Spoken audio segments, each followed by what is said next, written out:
le titre de ce livre, Les paraboles de notre Seigneur Jésus-Christ. Nous entrons à la 46e partie de ce livre, partie 46 de ce livre. Il est écrit par le bien-aimé frère Christian Brandt. Nous sommes au chapitre 5, suite. Chapitre 5, suite. Ainsi, dans cette parabole, le caractère de l'œuvre de Christ nous est présenté d'une manière générale. Un caractère qui serait désormais caractéristique de son service.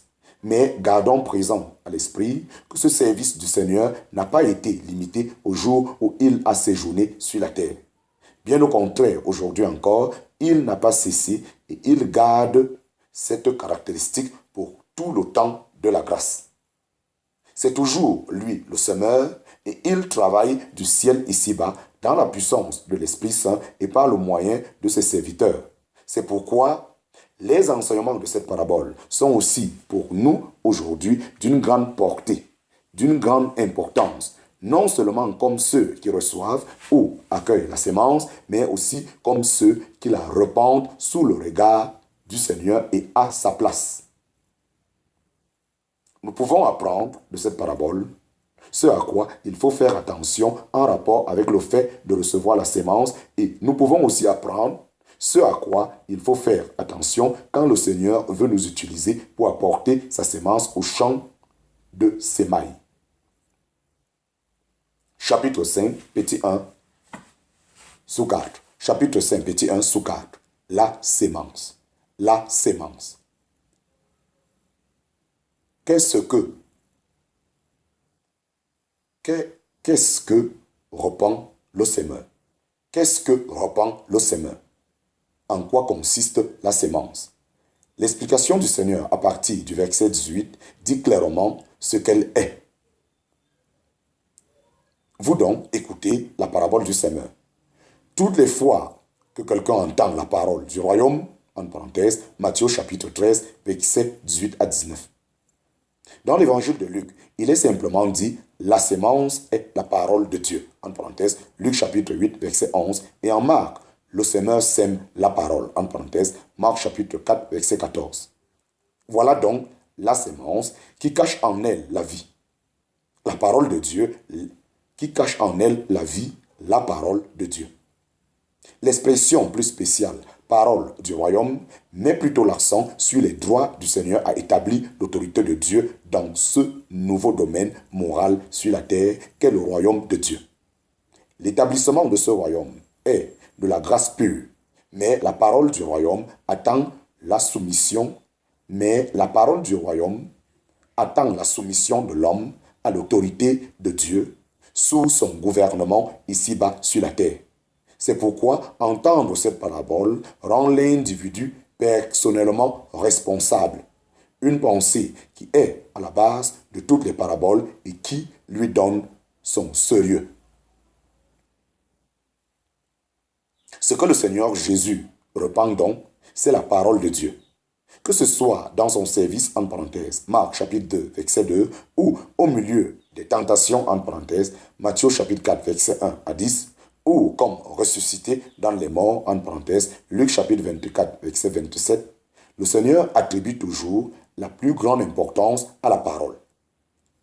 Ce que les gens doivent entendre en tout temps et en toutes circonstances, c'est la parole de Dieu. Cependant, les gens ont toujours cherché et cherchent encore à introduire autre chose. Non, cher ami, ce qui est sémé doit être la parole et la parole seule. Le cœur de l'homme désire du nouveau, quelque chose qui excite ses sens, quelque chose de spectaculaire. Sur cette ligne de pensée, il y a l'homme riche en Hadès avec sa requête à l'égard de ses frères sur la terre. La résurrection sensationnelle de Lazare les porterait à se convertir. Mais combien est frappante la réponse d'Abraham. Ils ont Moïse et les prophètes, qu'ils les écoutent, en parenthèse, Luc chapitre 16, versets 27 à 31. Paul aussi pouvait témoigner qu'il n'avait rien dit d'autre que ce que les prophètes et Moïse avaient indiqué comme devant arriver. En parenthèse, Actes chapitre 26, verset 22.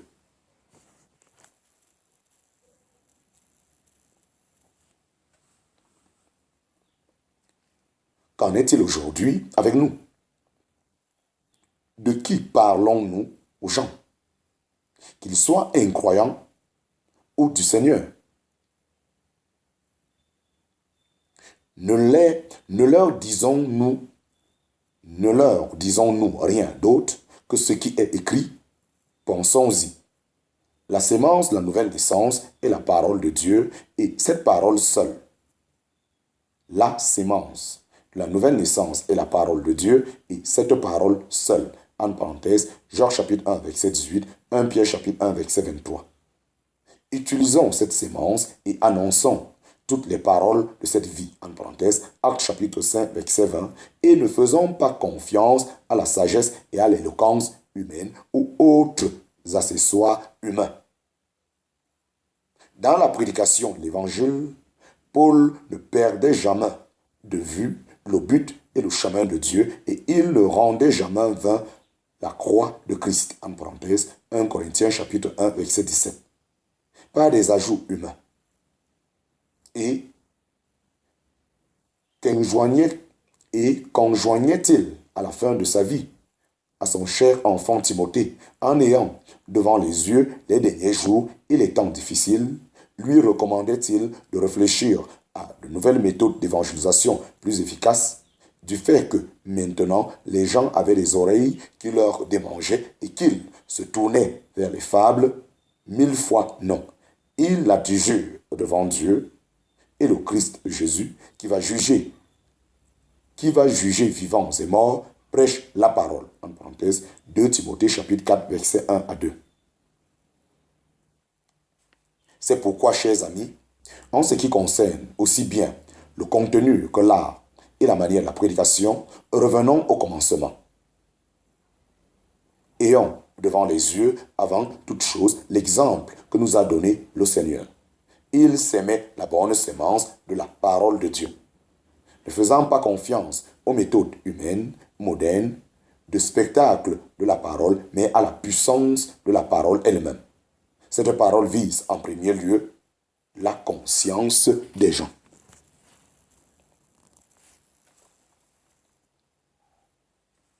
Seule une conscience labourée par le sol, seule une conscience labourée par le sceau de la charrure, la parole divine est prête et capable de recevoir la sémence de la nouvelle naissance.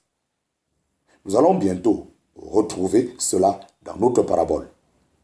Les solutions de remplacement humain, au contraire, s'adressent avant tout au sens des gens, à leurs sentiments, à leur intellect, plutôt qu'à leur conscience. Et cela conduit absolument dans la mauvaise direction.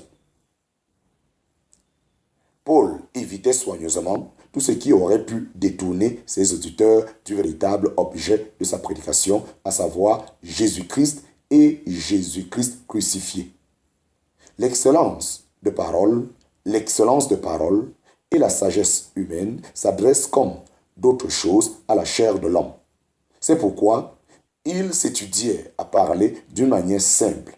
Ma parole et ma prédication n'ont pas été en paroles persuasives de sagesse, mais en démonstration de l'esprit de puissance, afin que votre foi ne repose pas sur la sagesse des hommes, mais sur la puissance de Dieu. En parenthèse, 1 Corinthiens chapitre 2, versets 1 à 5. Oui, seule la force de Dieu est capable de susciter la foi et la vie dans les cœurs.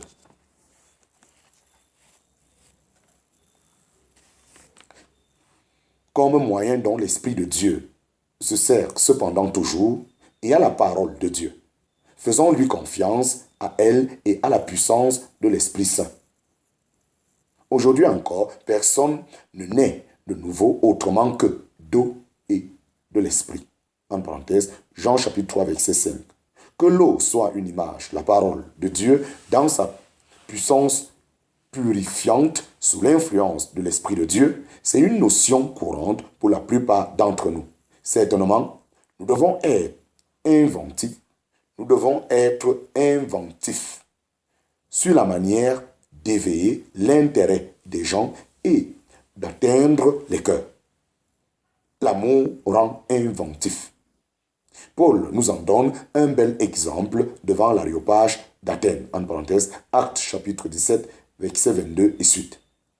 Mais ce que nous avons alors à dire aux gens, ce sont les paroles, en parenthèse, ou oracles de Dieu, en parenthèse, 1 Pierre chapitre 4, verset 11.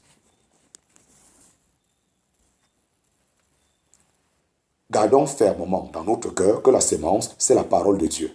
Il est frappant, dans chaque cas, dans notre parabole, combien ce qui est présenté est l'attitude vis-à-vis de la parole. Aussi bien au moment où on l'entend. Au moment où on l'entend qu'après.